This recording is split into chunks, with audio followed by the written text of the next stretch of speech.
തിരുവല്ലോമലയിലെ മികച്ച അതിഥി മന്ദിരമായി Anamala home stays. അവധി ദിനത്തിൽ കുട്ടികൾക്കും മുതിർന്നവർക്കും ഉല്ലസിക്കാൻ നീന്തൽക്കുളവും പാർക്കും. പഴമയും പുതുമയും സംഗമിക്കുന്ന ആഫ്രിക്കൻ ടെന്റ് ഉൾപ്പെടെയുള്ള താമസ സൗകര്യങ്ങൾ, അതിഥികൾക്കായി വ്യത്യസ്ത രുചിലോകമൊരുക്കുന്ന തനത് വിഭവങ്ങളും. Anamala home stays, Kattukulam, Thiruvilwamala.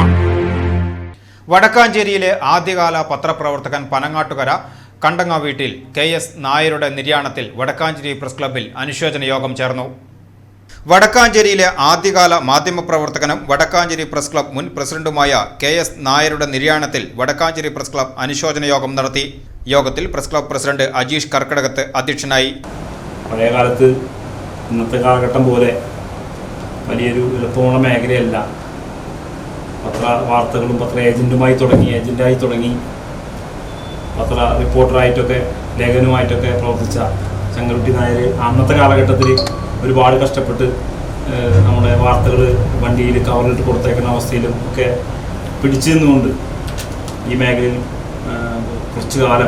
ദീർഘകാലം ഉണ്ടായിരുന്ന അദ്ദേഹത്തിൻ്റെ സ്മരണകൾക്ക് മുന്നിൽ വടക്കാഞ്ചേരി പ്രസ് ക്ലബ്ബ് ആദരാഞ്ജലി അർപ്പിക്കുന്നു. മുതിർന്ന മാധ്യമ പ്രവർത്തകൻ V മുരളി മുഖ്യ അനുസ്മരണ പ്രഭാഷണം നടത്തി.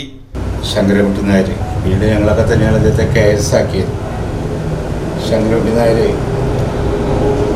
വളരെ താഴെത്തട്ടിൽ വടക്കാഞ്ചേരിയിൽ എനിക്ക് തോന്നുന്നൊരു പക്ഷേ പത്ര ഏജൻ്റായിട്ടല്ല, പത്ര വിതരണക്കാരനായിട്ട് ജീവിതം ആരംഭിച്ച ആളാണ്. അദ്ദേഹം അന്ന് വടക്കാഞ്ചേരിയിലൊരു പ്രശസ്തനായിട്ടുള്ള ഒരു രാജശേഖരൻ്റെ കടയിൽ ജോലി ചെയ്യുന്നു. അദ്ദേഹത്തിൻ്റെ പേരിലായിരുന്നു അന്ന് ഏജൻസി. പിന്നീട് കഠിനാധ്വാനം കൊണ്ട് തന്നെ എക്സ്പ്രസിൻ്റെ ഏജൻസി എടുക്കുകയും അക്കാലത്ത് തൃശ്ശൂരിൻ്റെ പത്രം എന്നുള്ള വലിയ വിശേഷമുണ്ടായിരുന്ന, അല്ലെങ്കിൽ ആളുകൾക്കിടയിൽ വലിയ സ്വാധീനം ഉണ്ടായിരുന്ന എക്സസ് ദിനപത്രത്തിൻ്റെ ഏജൻസി എടുത്ത് പിന്നീട് അദ്ദേഹം പത്രങ്ങളുടെ എണ്ണം കൂടിയപ്പോൾ അദ്ദേഹത്തെ അവർ ഏജൻസി ലേഖകനായിട്ട് വെച്ച്. Press club secretary Johny Chittilappally, Sasikumar Kodakkadath, Rajasekharan Kadampattu, TK Saneesh, Siraj Marath എന്നിവർ സംസാരിച്ചു.